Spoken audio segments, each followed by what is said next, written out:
Kasus kekerasan seksual terhadap perempuan dan anak semakin marak. Pada tahun 2021, Komnas Perempuan menyatakan ada 2.945 kasus kekerasan. 8 dari 10 perempuan di Indonesia pernah mengalami pelecehan seksual di ruang publik. Menurut catatan tahunan Komnas Perempuan, pada Maret 2023, tercatat 8.172 kasus dengan yang terbanyak adalah kekerasan dalam berpacaran, yaitu 3.528 kasus. Halo semuanya, nama saya Gabro Yendita Pututan di Bali dengan NIM 31/2021-042. Hari ini saya ingin membahas tentang hambatan dan upaya perlindungan terhadap perempuan korban kekerasan dalam pacaran. Oke, mungkin penjelasan singkat adalah banyak kategori kekerasan dalam pacaran umumnya terbagi menjadi 3 jenis utama: fisik, psikologis, dan juga emosional. Dan seringkali terjadi pelecehan seksual. Ada juga kategori tambahan seperti kekerasan ekonomi yang mencakup pelarangan pasangan untuk bekerja dan mengendalikan keuangan pribadi mereka.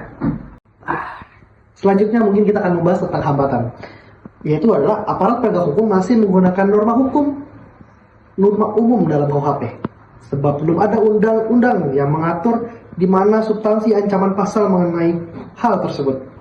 Kemudian aparat penegak hukum tidak bisa berbuat apa-apa jika permintaan baik dari pelaku dan diterima korban untuk mengadakan perdamaian, sebab dalam ancaman pasal memenuhi untuk dilakukan pendekatan musyawarah untuk kasus yang dikategorikan memiliki sanksi ringan di dalam KUHP.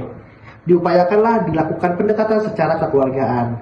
Terus yang ketiga, selanjutnya kurangnya biaya akomodasi atau anggaran terbatas, faktor diri korban dan keluarga, serta kurangnya kesadaran masyarakat mengenai hukum. Pasal 351 KUHP.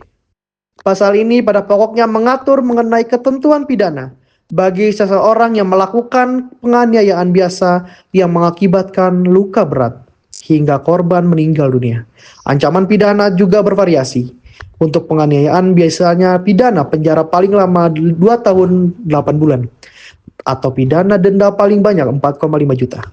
Penganiayaan yang mengakibatkan luka berat, pidana penjara paling lama 5 tahun. Dan penganiayaan yang mengakibatkan korban mati diancam dengan pidana penjara paling lama 7 tahun. Pasal 352 KUHP. Pasal ini pada pokoknya mengatur mengenai ketentuan pidana bagi seseorang yang melakukan penganiayaan ringan. Penganiayaan ringan dalam ketentuan pasal 352 KUHP dirumuskan sebagai penganiayaan yang tidak menimbulkan penyakit atau halangan untuk menjalankan pekerjaan jabatan atau pencarian. Penganiayaan ringan ini diancam dengan pidana penjara paling lama 3 bulan atau pidana denda paling banyak 4,5 juta. Pasal 354 KUHP. Pasal ini mengandung pokok mengatur mengenai ketentuan pidana bagi seseorang yang melakukan penganiayaan berat hingga mengakibatkan korban meninggal dunia. Ketentuan pidana untuk penganiayaan berat diancam dengan pidana penjara paling lama 8 tahun. Dan untuk penganiayaan berat sampai korban meninggal dunia diancam dengan pidana penjara paling lama 10 tahun. Itulah penjelasan singkat tentang kekerasan dalam berpacaran. See you, thank you semuanya, terima kasih.